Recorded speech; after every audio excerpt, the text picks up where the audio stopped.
Ray, welcome. How about you give us a little definition of what a production sound mixer does? Yeah, okay. Production sound mixer is responsible for all of the sound that originates from the location of a film.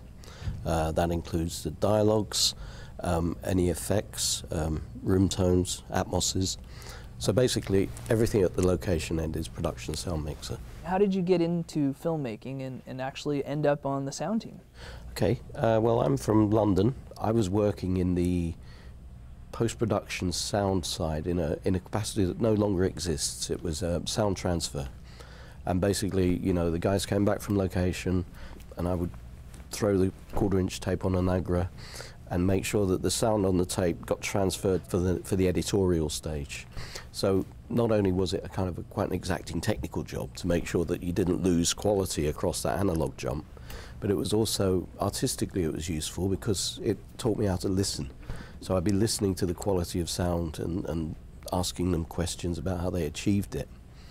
And over the years, I started working more with Barry Ackroyd, who was the cinematographer on The Hurt Locker. And we built up a kind of a really good sort of team relationship when we were working on documentaries. You know, he'd be the eyes, I'd be the ears, and we'd sort of work together. And then winding forward, I got the call. Barry had already interviewed with Catherine for the cinematography. But basically, he was saying, look, this is the film we're making. This is where it is. It's going to be a challenge, obviously. We've got 3 or 4 principal actors. We've got multi-camera shooting. It's going to require lots of radio mics. It's going to be a challenge to get the dialogue. But in addition to that, we also need lots and lots and lots of sound effects. We need you to establish this place, you know, for us. And I was really invigorated because I thought, well, that's really what I was going to do anyway. You know, that's what I try to do on every film. Isn't just to get job number 1, get the dialogue, but also try and use any other time to get the sound around the scenes, you know. So what were some of the challenges getting the dialogue? I mean, they were wearing big bomb helmets and stuff. Yes, so they were, yeah. how did you overcome that? Well, the biggest challenge really, when I first, you know, read the script and then saw the actors and saw the costume, my first intuition was to get the mics inside the helmet, because it's physically such an active film. You know, the helmet, it's got several advantages because the mic is always the same distance from the mouth. Doesn't matter which way they turn, it follows them. If the actor wasn't wearing a helmet, then they would be covered on the boom, or maybe a mic would be elsewhere.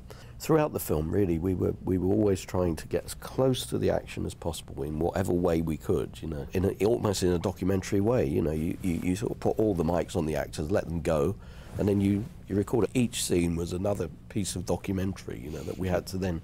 Because, I mean, really, the way I see Hurt Locker was, it wasn't just one film. It was about 5 different films, because each episode was a kind of film in itself, and then they were woven together, you know. So each one had a slightly different approach, you know, a slightly different set of problems. So you won an Academy Award for this. What was that like? Well, I can't really describe the feeling, you know. It was like being out of time. You know, I stood up and walked down the aisle, and all I remember thinking was, don't trip up the steps, you know. You know, and I wasn't nervous. I was sort of beyond nervous, you know. I didn't rehearse what I said. It just sort of poured out of my mouth, and I just remember grabbing the thing and then going backstage and all these beaming faces congratulating me, you know. It's not as if I would planned at some point that I was going to win an Oscar, you know, or even I was going to win a BAFTA or anything else, you know. You just do your job on every film as best you can, you know, and hit the money on that one, which is great, you know. Nice. Yeah. Yeah. So Ray, you've spent some time here, about a week at Vancouver Film School in the sound design department. How has your time been here with us? And I've been really impressed by the can-do professional attitude that I've encountered here. And also with the students, you know, they're all really sparky people. The ones I've encountered have been really interested, wanting to learn, and they've got really good equipment to learn on. Particularly yesterday was wonderful, going out with, I think there must have been between 15 and 20 students, all with these Zoom recorders.